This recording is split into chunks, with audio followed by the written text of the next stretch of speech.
Hello అండి. ఇంకా నేనైతే గవ్వలైతే చేస్తున్నానండి. ఇప్పుడు ఒక స్పూన్ నెయ్యి తీసుకొని ఇంకా అర కేజీ మైదా పిండిలో నెయ్యి కాచుకొని కరిగిన తర్వాత అందులో వేసి పిండంతా చక్కగా కలుపుకున్న తర్వాత మళ్ళీ వాటర్ పోసి చపాతీ పిండి మాదిరిగా కలుపుకొని ఒక 10 నిమిషాలు పక్కన పెడితే చక్కగా నానిపోయి మృదువుగా వస్తాయండి. ఇంకా చేయడానికైతే మనకు ఇంకా గవ్వల చెక్క అని దొరుకుతుందండి. ఈ గవ్వల చెక్క ఉంటే గవ్వల చెక్క పైన చేసుకోవచ్చు.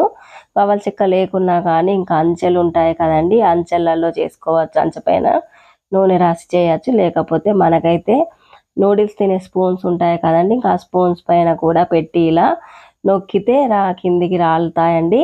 ఇంకా అవి ఒకటికొకటి అంటుకున్నా కానీ నూనెలో వేయగానే విచ్చుకుంటాయండి. ఇంకా మనం వేడి నూనె కానీ నెయ్యి కానీ వేసి కలపడం వల్ల నూనెలో వేయగానే విచ్చుకుపోతాయండి. ఇంకా నేనైతే అర కేజీ మైదా పిండికి పావు కేజీ బెల్లం అయితే తీసుకున్నానండి.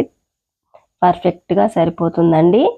ఇంకా పావు కేజీ బెల్లంలో కొన్ని వాటర్ పోసి పొయ్యి పైన పెట్టి కరిగించుకోవాలండి. ఇంకా ఈ గవ్వలన్నీ చేసుకున్న తర్వాత ఒక స్టవ్ పైన ఒక కంచుడు పెట్టుకొని ఆయిల్ వేడెక్కిన తర్వాత స్టవ్ని సిమ్లో పెట్టి నిదానంగా కాల్చుకోవాలండి.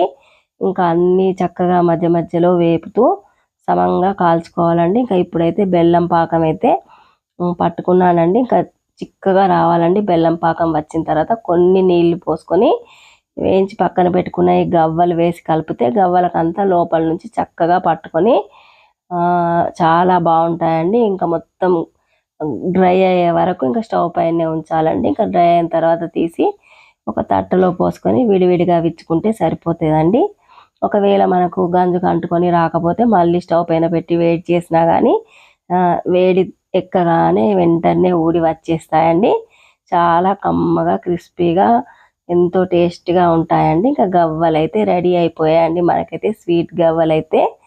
ఇంకా థ్యాంక్ యూ ఫ్రెండ్స్. మరి మా అను కేర్ ఆఫ్ సీను ఛానల్ని సబ్స్క్రైబ్ చేయండి, లైక్ చేయండి, షేర్ చేయండి. మరిన్ని వీడియోస్ కోసం వెయిట్ చేయండి. ఉంటానండి. ఇంకా ఇవైతే బెల్లం గవ్వలండి.